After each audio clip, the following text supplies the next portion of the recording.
क्यों? अगर बाहुबल से टूटता चौपाई दो फिर हमें कौन काहेगी? मन बल से टूटू बल। अच्छा तो मैं जब आप नहीं रुको, हमें मनो, चौपाई उदाहरण चाहिए। देंगे, चौपाई चाहिए तो सुनो। हटो तुम जाओ तुम फिर। सबसे पहले तो गुरु की आज्ञा, ठीक? तो वो तो तप होएगा। तप नहीं होगा, काय गुरु तप की ही आज्ञा होगा। तप नहीं होगी। बस तपस्या चीज अलग है। गुरु प्रणाम सुनो। मन ही मन कीना। हाँ, अब शब्द तुमने क्या कहा? गुरु ही प्रणाम। मन ही मन तो कीना। मन का अर्थ मनोबल से है, समझ रहे? तपस्या वहां पर नहीं है श्री राम की, तपस्या उन्होंने उसके बाद की है, समझ रहे? आगे वाली चौपाई पढ़ो जाके। गुरु ही प्रणाम मन ही मन की ना।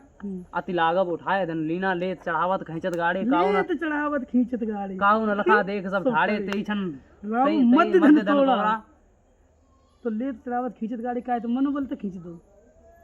हाँ। ये तो भुजबल लगू है ना। सुनो, ऐसा नहीं, ऐसा नहीं, सुनो का एक मारा। अगर भुजबल होता तो रावण जैसा, अब उदाहरण ले, पहली बात तो रावण और बाणासुर ने ये अच्छा ये बताओ, रावण धनुष तोड़ने आया था तो रावण ने धनुष तोड़ा या नहीं, उठाया या नहीं? नहीं, नहीं उठाया, सही बात है। क्यों? वो सिर्फ राम को देखने आया इस था। पर चौपाई लिखी है, रावण बाण छुआ नहीं चापा। हारे सकल भूप करे दापा। तो रावण ने तो छुआ, लेकिन रावण चाहता तोड़ सकता था। क्यों? क्योंकि जिसने कैलाश पर्वत पर, उस समय वो पिनाक धनुष वहीं था जब उसने कैलाश पर्वत उठाया। हाँ समेत।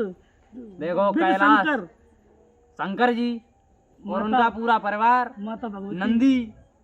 अब वो नंदी कौन? नंदी जो शिव के भार को धारण करता है, और शिव पूरे त्रिलोक के भार को धारण करता है, और जो शिव के भार को धारण करता है उसका भार कितना होगा? और वो भी वहीं था, प्लस कैलाश, और माँ भगवती।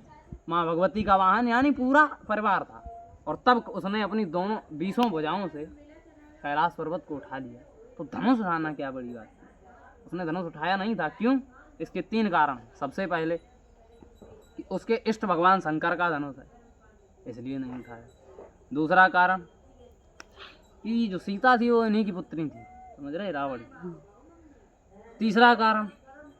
तीसरा कारण ये था कि उसने जिस समय आया था उसने सबसे पहले उसकी निगाह श्री राम की तरफ गई, और राम को देख करके उसका तेज कम हो गया। इसलिए उसने धनुष को।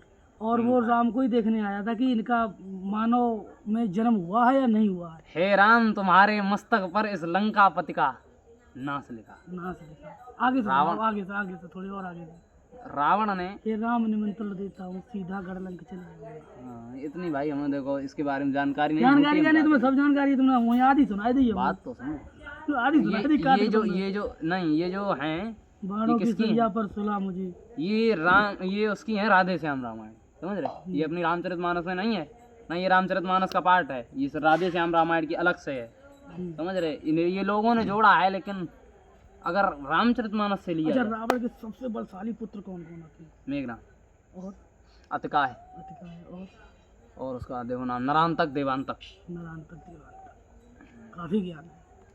अरे यार, थोड़ा बहुत वो है वो। अरे और थोड़ा जितने- बहुत नहीं बहुत है, थोड़ा बहुत नहीं बहुत है। तुमने समझ रही हो, और जितने लड़का बैठे इतने नहीं तुमने ऐसी कहूँगा उनको पूछ पाई हो है। और शायद तुम्हें अब देखो, तुम्हें हम वो बताएं, तुमने जो कहा था कि ये तुमने श्री राम की वंशावली सही नहीं सुनाई, तो उसका अब हमने अब सर्च करो थोड़ी देर पहले, तो एक श्लोक मिला, खड़वांगात दीर्घ बाहुष रघुस तस्मात् पृथुस्रवा अजस्तता महाराजा तस्मात् दशरथो भवत्।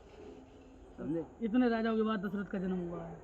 हाँ, तस्मात् माने उसके बाद। हाँ हाँ, अरे तो सबसे पहले खटवांग, इनसे पहले। अब भाई देखो पीढ़ियां कई हुई, अब इतना हमें भी ज्ञान नहीं है, कई पीढ़ियां। शुरुआत इनकी जो हुई है, और सबकी थोड़ी थोड़ी चर्चाएं हैं। शुरुआत हुई है इनकी महाराज मनु से। बहरहाल मनु की संतान हम तुम सब हैं। मनु की हमारी सब है। मनु मनु कहा है स्वयंभू मनोवर शत्रुपा जिनसे भय नर सृष्टि अनुरूपा। पूरी सृष्टि की उत्पत्ति। भैया तुम काहे खड़े बैठिया यार, वीडियो बना रही है।